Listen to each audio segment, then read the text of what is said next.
Hello लोगोफोर, गिबियावनो बयखौबो आंनि चेनेलाव बरायनो लाग्रोबाय। दिनैनि भिडिअ आङो लाबोदों आसाम पुलिस ग्रेड 3 ग्रेड 4 साख्रिनि आनजादफोराव फैथावना स्टेट्स एन्ड केपिटेल्स हादरसा आरो राजथावनिफोरनि सायाव माखासे सोंलुफोर। दा कुइसन नाम्बार 1 आव दङ अन्ध्र प्रदेशनि गाहाय मावख' राजथावनिया जाबाय। बिनि फिननाया जागोन अपसनफोरनि गेजेराव option A Amravati. Question number 2 दङ बेंगालुरुआ जाबाय नि राजथावनि। बिनि फिननाया जागोन अपसनफोरनि गेजेराव ऑप्शन ए कर्नाटक। बेंगालुरुआ जाबाय कर्नाटकनि राजथावनि। दा क्वेश्चन नम्बर 3 दङ अरुणाचलनि राजथावनिया जाबाय। बिनि फिननाया जागोन अपसनफोरनि गेजेराव ऑप्शन ए इटानगर। दा क्वेश्चन नम्बर 4 दङ शिलंआ जाबाय नि राजथावनि। बाहाय लांदां जायगायाव जोंना मा जागोन होनना बुङोबा अपसनफोरनि गेजेराव ऑप्शन ए मेघालया।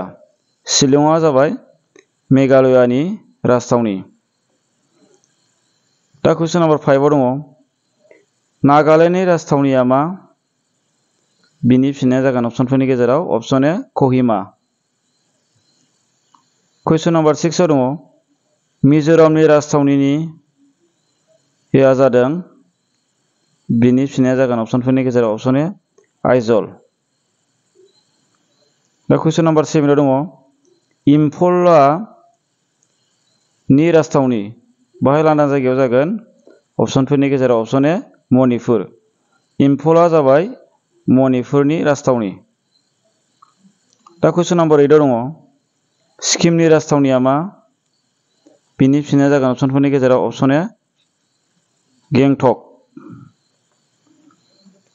दा क्वेश्चन नम्बर 9 दङ आगरतलाया जाबाय नि राजथावनि। बाहाय लांदां जायगायाव मा जागोन होनना बुङोबा अपसनफोरनि गेजेराव ऑप्शन ए त्रिपुरा। आगरतलाया जाबाय त्रिपुरानि राजथावनि।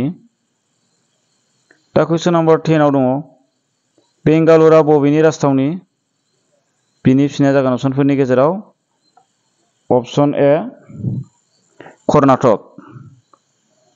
क्वेश्चन नम्बर 11 दङ गुजरातनि राजथावनिया मा? बिनि फिननाया जागोन अपसनफोरनि गेजेराव ऑप्शन ए गांधीनगर। दा क्वेश्चन नम्बर 12 दङ जम्मु एन्ड काश्मीरनि राजथावनिया मा? बिनि फिननाया जागोन अपसनफोरनि गेजेराव ऑप्शन ए श्रीनगर। दा क्वेश्चन नम्बर 13 दङ बिहारनि राजथावनिया मा?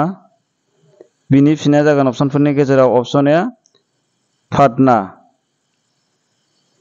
क्वेश्चन नम्बर 14 दङ झारखंडनि राजथावनिया मा? बिनि फिननाया जागोन अपसनफोरनि गेजेराव ऑप्शन सी रन्ची। क्वेश्चन नम्बर 15 दङ पान्जाबनि राजथावनिया मा? बिनि फिननाया जागोन अपसनफोरनि गेजेराव option D Chandigarh. Question number 16 दङ तामिलनाडुनि राजथावनिया मा? बिनि फिननाया जागोन अपसनफोरनि गेजेराव option D Chennai. Question number 17 दङ उत्तर प्रदेशनि राजथावनिया मा? बिनि फिननाया जागोन अपसनफोरनि गेजेराव option A Lucknow. Question number 18 दङ उत्तराखंडनि राजथावनिया मा? बिनि फिननाया जागोन अपसनफोरनि गेजेराव ऑप्शन सी देहरादून। दिनैनि भिडिअआ बेखिनियानो। भिडिअखौ जोबजासे नायनायनि थाखाय साबायखर। आरो उननि भिडिअआव लोगो मोनलायफिनगोन। भिडिअखौ मोजां मोनोबा लाइक खालाम, लोगोफोरनो शेयार खालाम आरो चेनेलाव गोदानबा चेनेलखौ साबस्क्राइब खालाम। गोजोन्थों।